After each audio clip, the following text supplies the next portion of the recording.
Hello, my friends. Welcome back to Healing Together, a YouTube channel dedicated to telling God stories. And that's what we have again today. Kevin and Jody take a little short break from the list of children that they have adopted and the way that God has worked in that. And they come back today and they begin to tell some of the difficulties, the blessings, and you'll actually get a chuckle out of this one.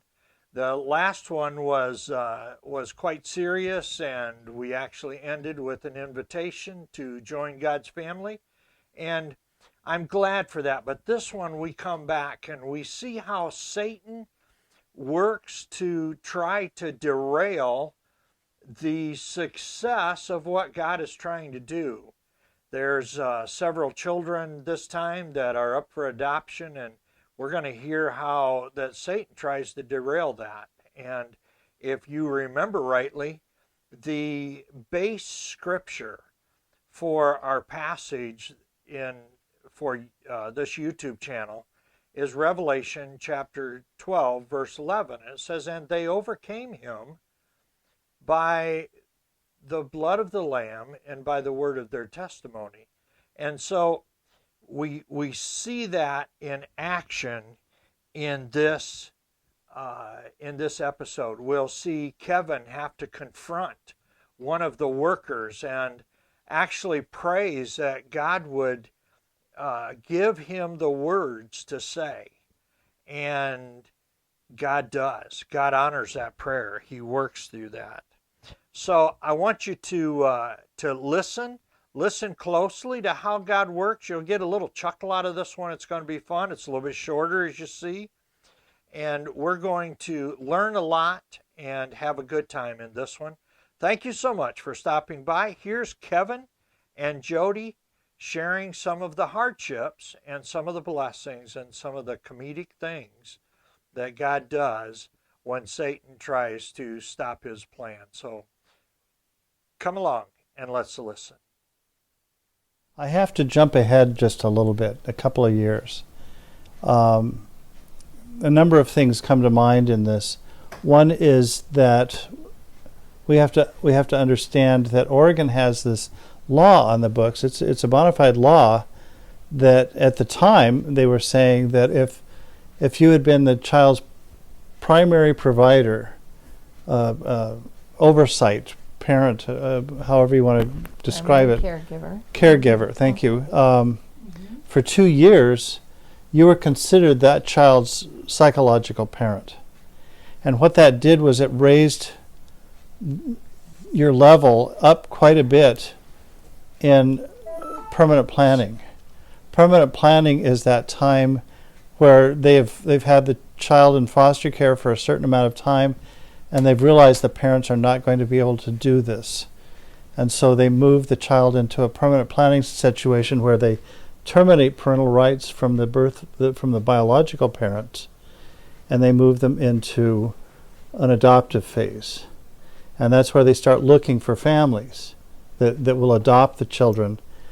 And Eric and Christy is, well, they're about 2.5, as I remember. I'd have to look the dates up, but they were about 2.5 at this point in time. So we had been their parents for 2 years. Lisa was right on the money at 2 years. She was maybe 5, I think, maybe about that time. And so they assigned the children's caseworker that we'd been working with during that whole process, that whole time, had been very encouraging about us adopting the children. I can't promise anything, she would say, but you're in good shape. We love your home. We love what you're doing. And then once we hit that 2-year mark for the law, all of a sudden we were in a position where we really had a lot of the reins in our own hands. At least that's the way it looked. They assigned an adoption caseworker for us who came in and did... Permanent care planner. Yeah, a permanent care planner. Mm-hmm. but she was a caseworker, as I remember right. The lady that I'm talking about. They are a caseworker, but they're a permanent care caseworker. Their whole point is to find get a home for permanent. those children. Yes, it's a different department. Yeah, and so she comes in and she begins to ask for certain documents. You've got to have marriage certificates and birth certificates and financial records, and I mean, you've just got to produce all of this paperwork for the home study. And then she develops a home study after interviewing us and asking all these kind of questions. And one of the questions that she kept hammering us on was, do you really think that you can provide a good, loving home for these three by adopting them? And of course, our thinking is duh, we've only been doing it for the last 2.5 years. We love the kids, we love, but see, she kept hammering that point on and on and on throughout that whole process, right up even until the end.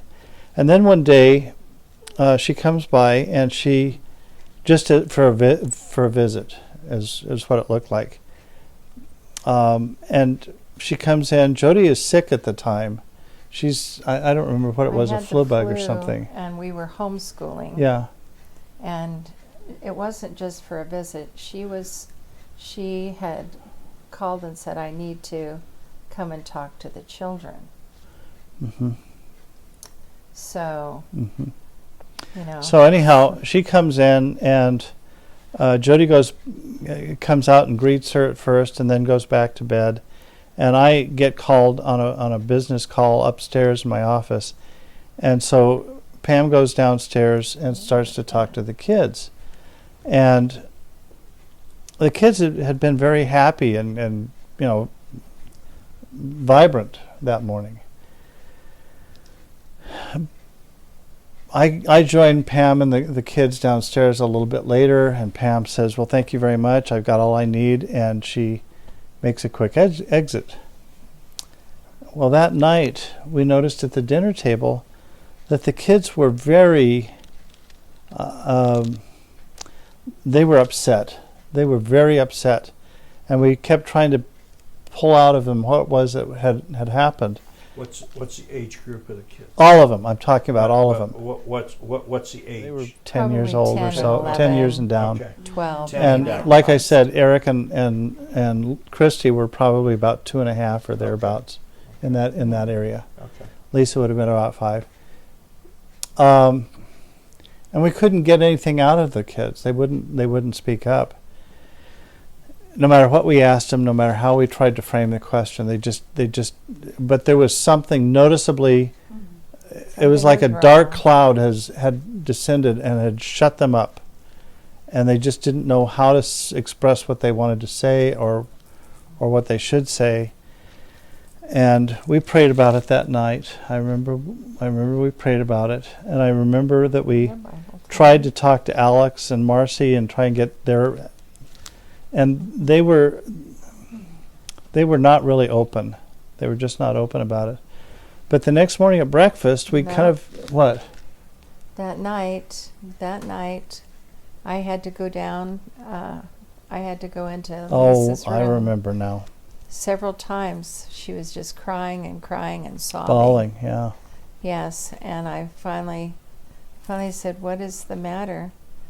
I don't want that policeman to come again and take me away, and she was fierce afraid that the policeman was going to come and take her away. Yep. And then in the morning at the breakfast table, we asked the questions all over again and said what had happened. Kevin got a tape recorder.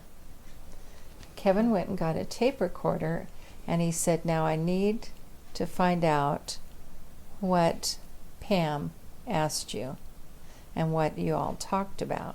Mm-hmm. And then the kids. They just uploaded everything. They just let us know everything.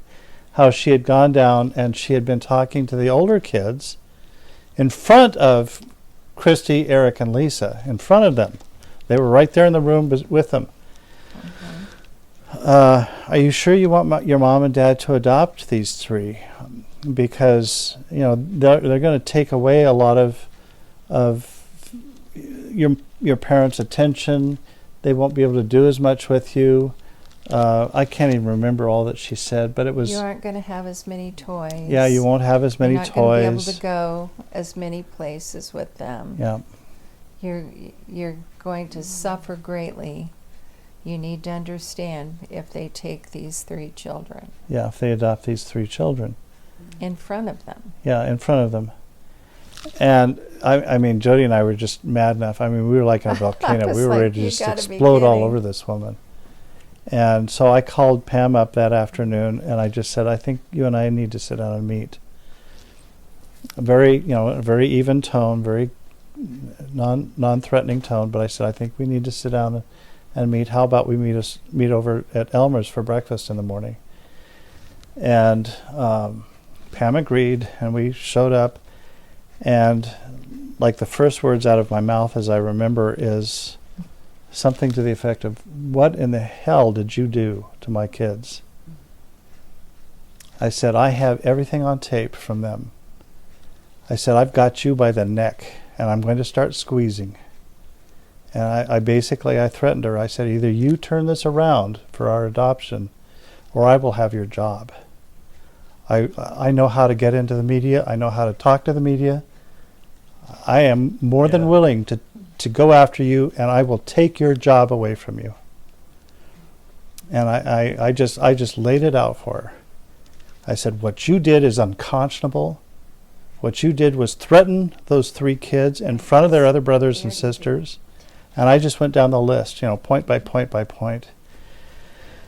And she just, I don't know how else to express it, but Pam just sat there, and it was like the deer got caught in the headlights. Mm-hmm. And that car is coming screaming at him. And I was screaming mad.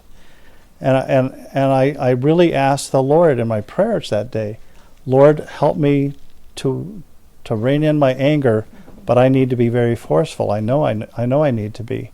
And the Lord did. He gave me just exactly the right words to say. And Pam got up that morning from the breakfast table. She hadn't even touched her meal. She got up from the breakfast table, and she just said, "Oh, okay." And she turned it completely around after that. Yeah. She became an advocate for us. She came another time to the house after a lot of the paperwork was finally finishing. She had come to the house to talk to us about whether or not we wanted subsidies for the children. Oh, that was funny. And Oregon offered subsidies for taking Substantial subsidies. foster care kids. Yeah. And we didn't want to take a subsidy because we wanted everything to be given to us from the Lord, not the government. Okay, so we rejected those, and as she was leaving, Kevin can tell you the funny part about what happened with that money and subsidies, because we rejected it. But the funny thing was that when she was leaving, she turned to me and she said, "Now, Jody, I just have to ask you, I implore you, tell me, how are you going to pay for all of these kids to go to college?" And I just smiled at her and I said, "That's not my problem. That's God's problem. And He'll take care of them. If He wants them to go to college, they'll go to college. If He doesn't, they'll still be taken care of. He will take care of them. They belong to Him." Yeah. And then she goes, "I knew you were going to say that." Oh. It's like, well, I'm glad I didn't disappoint you. Exactly. Yeah. Well, there were a lot of things around that whole adoption that were, Very. you know how you go through situations, and when something hits you, something comes before you that kind of gives you, I'm trying to think of the word. It's like it stops you in your tracks, and you're not sure which exactly way to go, but you know you have to go forward. And anyhow, the long and the short of it was that we got all the paperwork. Pam got all the paperwork together for us.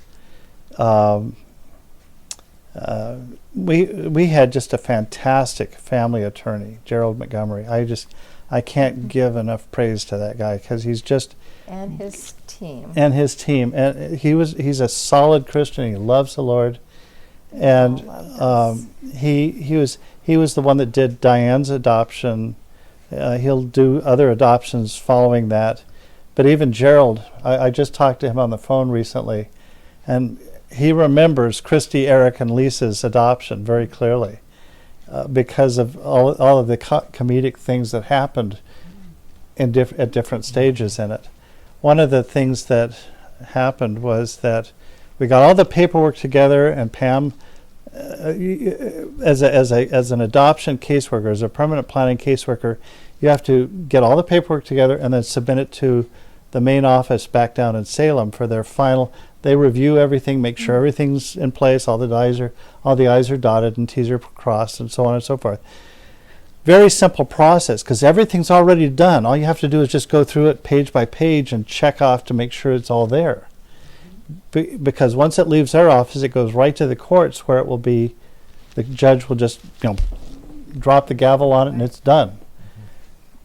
And so all this paperwork got sent down to Salem. And Pam told us, and even Jerry told us, this shouldn't take more than a week. It should be a week. And a week went by, and then 2 weeks went by, and 3 weeks went by, and Jody's starting to say, we need to call these people. And so we called them down there, and they said, don't worry about it.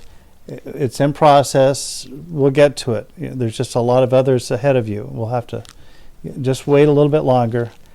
A month went by, 2 months went by. I mean, it just drug out. Took a long time. And so about 3 or 4 months down the road, we're down to the point where we're tired of waiting.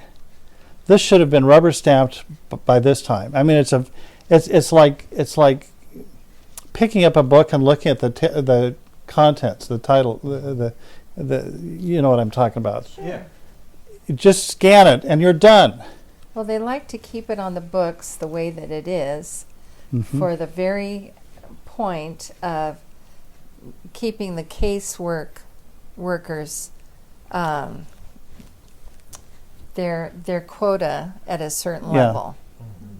And it gives the caseworker isn't coming by anymore. No. They're not calling me. They never did come by. They always would call me because they knew we were a good home. They never even showed up. Yeah. All the time. But now they're really not coming. And the thing is that they're getting paid for these kids, but they're doing nothing. Yeah. And, we Easy knew by peasy. that time, hey, once we need a court date. Yeah. We need a court date, and we need to get this on taken with life. care of, so they can be And set and of course, in the back of our minds goes back to what I said earlier about what happens when that gavel goes down with kids. Yeah. Anyhow, so we're about 4 months out or something like that from when Several months. I mean, we're several months out, I don't and remember how many. It the was a paperwork long should have time. been easily done. And one of the things that Jody kind of volunteered to do for me one time, I had this client that would not pay his bill. I'd call him and he'd never pay the bill. And finally, I got a little frustrated, and I talked to Jody about it one day, and Jody said, you know what I can do is, why don't I show up at his office with all the kids? And so Jody and I were talking up in my office about this whole situation. So this is just hysterical. She calls down to the guy. The guy's name is Brian down at the CSD office. He's the guy that's supposed to sign off on all this stuff. In Salem. Mrs. Hayslip, you're just going to have to be patient and wait, because I do have others ahead of you. And Jody says, excuse me, but it's been like 4 months. We were told this shouldn't take more than a week. And I've called you faithfully every week or so since then. What does it take to get you to light a fire under you? Well, I asked him, do you know where the file is? Yes. Do you even know where the file is? And he So- couldn't answer me. So she says, look, I'll tell you what. She said, I'll pack all the kids up and we'll come down and we'll wait out in the lobby of your building until you can bring the folder down to me. Out to me. Uh-huh. Yeah, out to Yeah. me. Oh, no, you don't have to do that. I'll come with the peanut butter sandwiches and the bananas, and we will just wait in the lobby. And juice packs. Sure. Yep. Oh, no, Mrs. Hayslip, you don't have to do that. I'll get right back to you. He says, I promise I'll call you right back. So he calls Jody back a little bit later, and he said, I promise I will get that file up to your attorney He found tonight. it. He found the file. Found it. He found the file, and he said, I promise I will get there. He says, as a matter of fact, I live there in Lake Oswego. He says, I'll just drive it up over to his home directly when I get up He to drove Lake it to our Oswego. attorney's home. Oh, that's And Wow. and so he got the paperwork all signed up, and that evening he drove it up to Minus Jerry's the office. sandwiches and bananas. Yeah. Well, she said, I'm about an hour away. It'll take me about a half an hour to get all the kids together and the sandwiches made. I can be down there in an hour and a half. Oh no, don't do that. So anyhow, the long and the short of it is that Jerry calls us up on the next morning, and he said, what did you do? Because no state worker will ever do something like what he did that night. Wow. Wow. What did you That's do? funny. That's hilarious. Yep. How'd you get that to my door? Yep. And so we went, Jerry had the paperwork. He got it submitted to the court, and about a week later, we were in court. It's interesting that the court that Jerry always put us in was, I can't remember her name, but I could look it up easy enough. Yeah. Wonderful Yeah, lady, this wonderful really judge, sweet family judge. And she always loved having our family in. I've still got a picture of our whole family there before her court that day when she approved the She always adoption. let us bring in balloons Yeah. and everything. We had our celebration. All the kids. Delightful She'd sit woman. them on their lap. Now, see, I'm signing yours now. You know, Wow. so pretty cool. Cool. And the subsidy was only for like 50 Oh yeah, cents. no, it was a or penny. $1. It was a penny. I'd get 3 checks for the first 3 months. I got 3 checks for a penny a check. Until And like the second month, I just said, "What in the world are they thinking?" because she Because the wanted cost to of- click the box for That she had gotten us a subsidy. And I this went on for like 2 months. And the second month, I just wrapped up the checks and I sent them down to the governor's office. And I just wrote a little note. What are they doing? Check this out. Check this out. And we never received another It's check costing after you that. more to send this Yeah. Right. Of course. than the price of Yeah, what you're giving stamps me. at that point were like, I don't know, 35 cents or something like that. And What? being the person who's doing the checks, printing them out, doing the Exactly. postage. Oh my goodness. Those Think checks had to about have it. been costing the state $15 to $20 a check Oh my goodness. Or more. or more. Or more. Absolutely. But it was but it was that kind of thing that was always creeping into this whole adoption process. And Weird stuff. Well, that's where we're going to end the story for today.